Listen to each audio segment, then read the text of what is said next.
बिहार में पलटने वाली है सरकार, जो संकेतों से लगभग साफ है। एक बार फिर से नीतीश कुमार ने पलटी मार पॉलिटिक्स वाला दांव चल दिया है। पल पल बिहार में सियासी भूचाल दिख रहा है। सबसे पहले आपको बिहार की राजनीतिक उठापटक पर अपडेट बता देते हैं। नीतीश कुमार कभी भी सीएम पद से इस्तीफा दे सकते हैं। जल्द ही राज्यपाल से नीतीश कुमार मिलने जा सकते हैं। बिहार में कल ही शपथ ग्रहण समारोह हो सकता है और उसमें शामिल होने के लिए गृह मंत्री अमित शाह भी पटना आ सकते हैं। अमित शाह ने अपने तेलंगाना दौरे को रद्द कर दिया है और कल नीतीश कुमार की शपथ में बीजेपी के अध्यक्ष जेपी नड्डा भी समारोह में शामिल होंगे। इस बीच तेजस्वी यादव ने आरजेडी विधायकों की बैठक की और बैठक के बाद कहा उन्होंने हमेशा गठबंधन धर्म को निभाया है। वहीं जेडीयू नेता अभी से खुलकर आरजेडी पर वार कर रहे हैं। जेडीयू के नेता नीरज कुमार ने कहा कि आरजेडी नौकरी के बदले जमीन लेती है। और इसी बीच एक बड़ी खबर, मुख्यमंत्री नीतीश कुमार ने विधायकों को बुलाया। विधायकों को सीएम हाउस बुलाया गया है। थोड़ी देर में विधायकों से मिलेंगे नीतीश कुमार। तो बैठकों का दौर लगातार जारी है। सीएम नीतीश कुमार ने जेडीयू के विधायकों को बुलाया है। सीएम आवास पर बैठक होनी है। हालांकि एक बैठक को लेकर चर्चा यह भी है कि कल भी एक जेडीयू की बैठक होगी विधायकों की और उसके बाद सीएम नीतीश इस्तीफा दे सकते हैं। दोपहर 2 बजे राज्यपाल राजेंद्र आर्लेकर से मिलने जा सकते हैं। हमारे साथ हमारे सहयोगी सर्वेश सिंह राजधानी पटना से लाइव कनेक्ट हैं।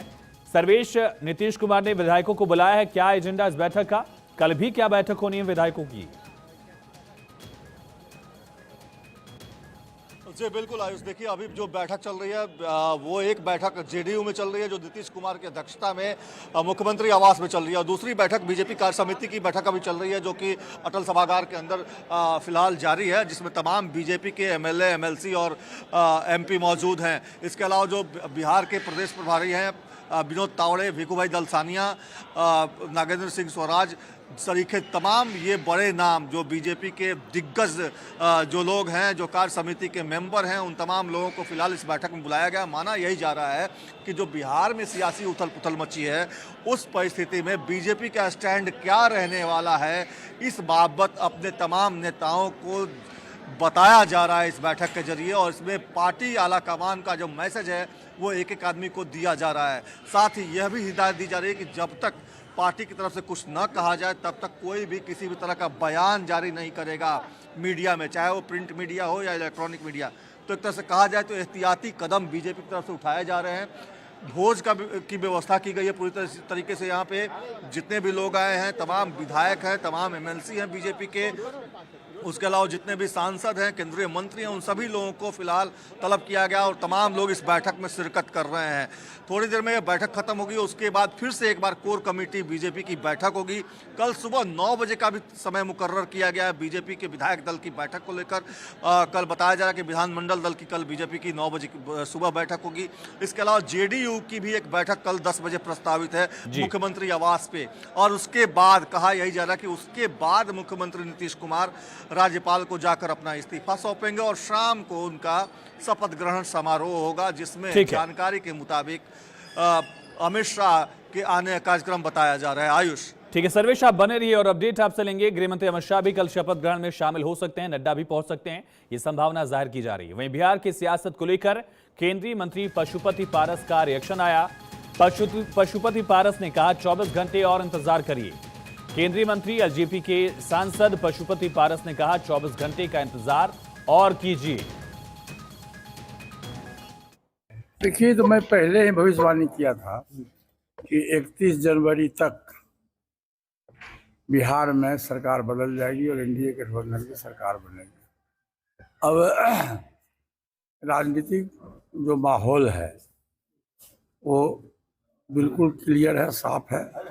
अब इसमें कोई फकर की बात नहीं है। बस 24 घंटा इंतजार करिए, जो कुछ भी होगा वो बिहार के हित में और अच्छा हो। तो अभी एनडीए के जो भी नेता हैं वो पत्ते खोलने से बच रहे हैं, स्पष्ट बात करने से बच रहे हैं। पशुपति पारस को आप सुन रहे थे। सर्वेश, पशुपति पारस, चिराग पासवान, जीतन राम मांझी, उपेंद्र कुशवाहा, इन नेताओं का क्या रोल होने वाला है इस नई सरकार के स्वरूप में? देखिए रोल क्या होगा ये तो बाद में पता चलेगा, लेकिन फिलहाल जो हालात बने हैं उसमें नीतीश कुमार को अगर बीजेपी साथ देती है तो निश्चित तौर पे जादुई आंकड़े को छूना नीतीश कुमार के लिए आसान होगा और ऐसी परिस्थिति में बीजेपी को फिलहाल जो सबसे बड़ा फैक्टर है वो लोकसभा चुनाव का फैक्टर है, जिसमें 40 सीटें बिहार से आती हैं। बीजेपी को ऐसा लग रहा है कि अगर नीतीश कुमार के साथ जाते हैं तो इस बार जो स्ट्राइक रेट होगा बीजेपी का वो 100% होगा। मतलब पिछली बार के चुनाव में 39 सीटें बीजेपी और जेडीयू ने मिलकर जीती थी, लेकिन इस बार अगर साथ में आते हैं तो निश्चित तौर पर 40 की 40 सीटें जीत पाएगी बीजेपी। और यही वजह है कि बीजेपी ने नीतीश कुमार को लेकर एक तरह से कहें तो अपने जो दरवाजे पहले बंद कर दिए थे वो अब खोलने की बात लगातार बीजेपी के नेता कर रहे हैं। हालांकि पत्ते अभी भी नहीं खोले गए हैं, आगे क्या रणनीति होगी, क्या समीकरण बनेंगे, इस बात का खुलासा अभी होना बाकी है। लेकिन जो हालात बने हैं, जो अंदर खाने से जो खबर आई है, बताया यही जा रहा है कि 2020 का जो फॉर्मूला था बीजेपी और जेडीयू का, ठीक उसी फॉर्मूले पर इस बार भी सरकार का गठन होगा। ठीक है, अस्मित भी हमारे साथ पटना से कनेक्ट हो गए हैं। अस्मित, बैठकों का दौर चल रहा है, कब तक तस्वीर साफ होगी कि किन टर्म्स कंडीशन पर नीतीश और बीजेपी का एक गठजोड़ वापस से जुड़ रहा है?